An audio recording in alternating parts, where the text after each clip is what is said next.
বাসে উঠে জানালার পাশে বসেছিলেন মাহমুদুল্লাহ রিয়াদ। মিডিয়ার ক্যামেরার ভিড় আর অন্যান্য ক্রিকেটারদের সাথে খুনসুটি করতেই পর্দাটা সরিয়ে দিলেন।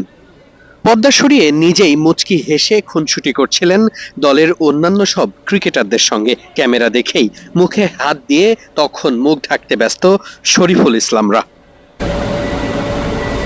রিয়াদের ঠিক অপর পাশে বসা নাজমুল হোসেন শান্ত আর মোহাম্মদ সাইফুদ্দিন ব্যাপারটা নিয়ে বেশ মজা করছিলেন। মাহমুদুল্লাহ রিয়াদ আর সবাই মিলে সেটা নিয়েই কথা বলছিলেন খুব সুনিশ্চিতভাবেই। যদিও বাসের মধ্যে ঠিক কি নিয়ে আলোচনা হচ্ছিল সেটা তখনই বোঝার অবকাশ ছিল না। সাধারণত দুই দল আলাদা আলাদা বের হলেও এদিন দেখা গেছে ব্যতিক্রম। বরং বাংলাদেশ আর জিম্বাবুয়ে দলকে একসাথেই বের হতে দেখা গেছে। দুই দল জোড়ায় জোড়ায় কখনো কারোর সঙ্গে গল্প করতে করতে বের হয়েছেন। এরপর যে যার মতো টিম বাসে উঠে গেছেন। ম্যাচ হেরেছে জিম্বাবুয়ে, তবে ম্যাচে জেতার মতো পরিস্থিতি তৈরি করেছে। বেশ কিছু ক্যাচ মিস আর ফিল্ডিং মিস না হলে হয়তোবা চিত্রটা ভিন্ন হতে পারত। তবে এই ম্যাচগুলো থেকে অনেক কিছুই শেখার রয়েছে জাকির আলী অনিকদের। যদিও তাওহিদ হৃদয় গত 2 ম্যাচ ধরেই পারফর্ম করে যাচ্ছেন।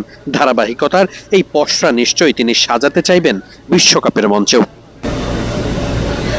যে স্কোয়াড নিয়ে এই 2 ম্যাচে বাংলাদেশ দল খেলেছে, এই স্কোয়াডে পরিবর্তন আসতে পারে আগামী ম্যাচের পরেই। সাকিব আল হাসান, মুস্তাফিজুর রহমানের ইনক্লুশন বাদ পড়তে পারেন অনেকেই। সেটা নিয়েই চলছে অনেক রকমের আলোচনা।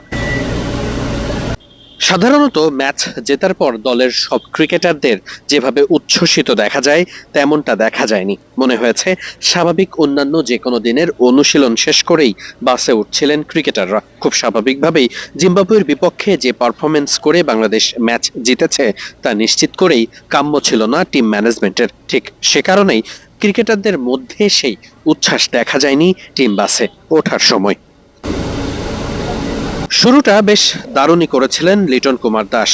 নিশ্চিতভাবেই পরের ম্যাচগুলোতে চাইবেন সেই ধারাবাহিকতা ধরে রেখে পরে রানটাকে আরো এক্সেলারেট করতে। কোচ চান্দিকা হাথরসিংহে খুব স্বাভাবিকভাবেই এই ম্যাচগুলোর ভুল ত্রুটি সবকিছু নোট ডাউন করে ক্রিকেটারদের পরবর্তীতে কিভাবে আরো ভালো পথে আনা যায় সে চেষ্টাই করবেন। বিশ্বকাপের আর বাকি নেই খুব বেশি দিন। এমন সময় নিশ্চিত করে বাংলাদেশ দল প্রস্তুত হতে চাইবে সর্বোচ্চটা দিয়েই। খুব স্বাভাবিকভাবে মাহমুদুল্লাহ রিয়াদি এই দলের সবথেকে সিনিয়র ক্রিকেটার। এই দলের ক্রিকেটারদের বিপদ আপদ কিংবা মানসিক সব প্রশান্তিতে খোরাক মেটানোর দায়িত্বটা নিশ্চিত করেই তার ঘাড়েই। টিম বাসে সেই উচ্ছলতা আনতেই দেখা গেছে মাহমুদুল্লাহ রিয়াদকে। দ্বিতীয় ম্যাচের ভুল ত্রুটি শুধরে নিশ্চিত করেই তৃতীয় ম্যাচে বাংলাদেশ দল আবারও স্বরূপে ফিরবে নিজেদের মতো করেই, সেটাই প্রত্যাশা সকলের। চট্টগ্রামের জহুর আহমেদ চৌধুরী স্টেডিয়াম থেকে ওয়াহিদ মুরাদ, মিডফিল্ড।